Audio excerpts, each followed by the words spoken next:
आपले विचार प्रत्यक्ष आचरणात आणणारे ते बंडखोर युगपुरुष होते.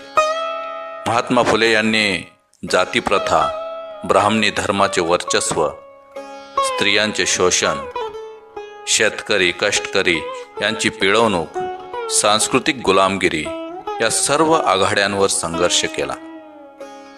त्यांचा हा संघर्ष सत्यशोधनावर आधारलेला होता. त्यांनी 1873 साली सत्यशोधक समाजाची स्थापना केली. अन्यायापासून, अत्याचारापासून व गुलामगिरीतून शूद्र समाजाची मुक्तता करणे व त्यांना हक्काची जाणीव करून देणे हे सत्यशोधक समाजाचे ध्येय होते. आज भारतात शिक्षण क्षेत्रात झालेली क्रांती ही फुल्यांच्या स्त्री शिक्षणाचा परिणाम आहे. महात्मा फुले यांचे शेती संबंधीचे विचार आजही प्रासंगिक आहेत. निसर्गाचा असमतोल यामुळे शेतकरी हैराण झाल्याने होणाऱ्या आत्महत्या आज चिंतनाचा विषय असला तरी 125 वर्षापूर्वी शेतकऱ्यांचा आसूड या ग्रंथात शेती व शेतकऱ्यांच्या दुरावस्थेची कारणे व ते सोडवण्याचे उपाय याबाबत परखड चिकित्सा केली आहे. आणि म्हणूनच आज आपण त्यांच्या क्रांतिकारक विचारांचा आढावा आपण घेणार आहोत.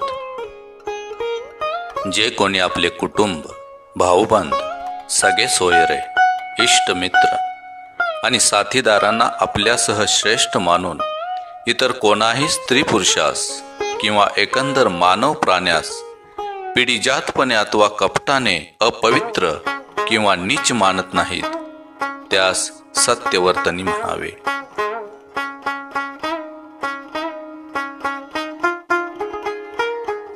स्त्री अथवा पुरुष एकंदर सर्व गावाचे, प्रांताचे, देशाचे, खंडाचे संबंधात अथवा कोणत्याही धर्मातील स्वतःच्या संबंधात स्त्री आणि पुरुष या उभयंतांनी अथवा सर्व स्त्रियांनी अथवा एकमेकांनी कोणत्याही प्रकारची आवड निवड न करता या भूखंडावर आपले एक कुटुंब समजून एकमताने सत्यवर्तन करून राहावे.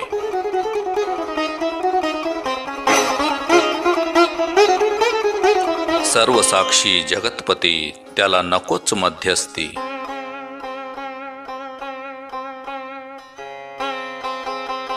निर्मात्याने एकंदर सर्वच प्राणी मात्रांना निर्मितांना मनुष्यास जन्मताच स्वतंत्र प्राणी म्हणून निर्मिले आहे. त्यास आपापसातील सर्व कक्कांचा उपभोग घेण्यास समर्थ बनवले आहे.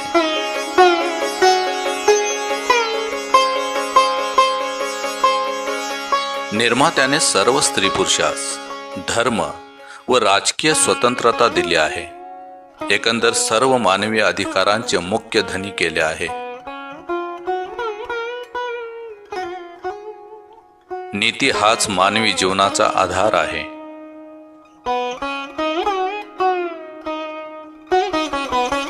कष्टाने जगण्याची धमक नसणारे लोक संन्याशी, भिक्षुक होतात.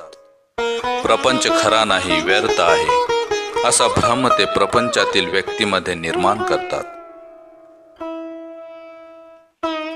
कोणताही धर्म ईश्वराने निर्माण केलेला नाही आणि चातुर्वर्ण्य व जातीभेद ही निर्मिती मानवाचीच आहे.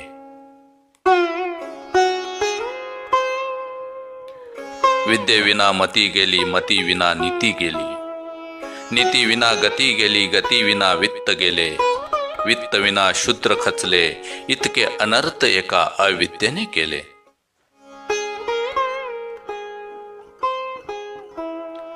स्वार्थाला वेगवेगळी रूप मिळतात. हे कधी जातीचे तर कधी धर्माचे रूप धारण करते.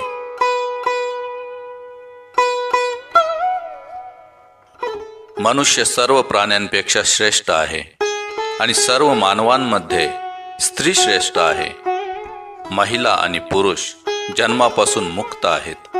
म्हणूनच दोन्ही अधिकारांना समान हक्क उपभोगण्याची संधी मिळाली पाहिजे. सत्कर्म करण्याने वैभव मिळणार नाही, परंतु शांती, सुख मिळेल. तर दुष्कर्म करण्याने वैभव मिळेल, पण शांती सुख मिळणार नाही हे निश्चित. स्वतःच्या हितासाठी काही लोकांनी काल्पनिक देव निर्माण केले आणि पाखंड रचले. जोपर्यंत अन्न आणि वैवाहिक संबंधांवर जातीय संबंध कायम राहतील, तोपर्यंत राष्ट्रवादाची भावना विकसित होणार नाही. देव लग्नाच्या जोड्या स्वर्गात बांधतो, तर मग त्या जोड्या एकाच जातीत का असतात? देव जातीवादी आहे का? ध्येय नसलेली माणसं साबणाच्या फेसासारखी असतात. काही क्षणापूर्वी दिसतात आणि काही क्षणानंतर नाहीशी होतात.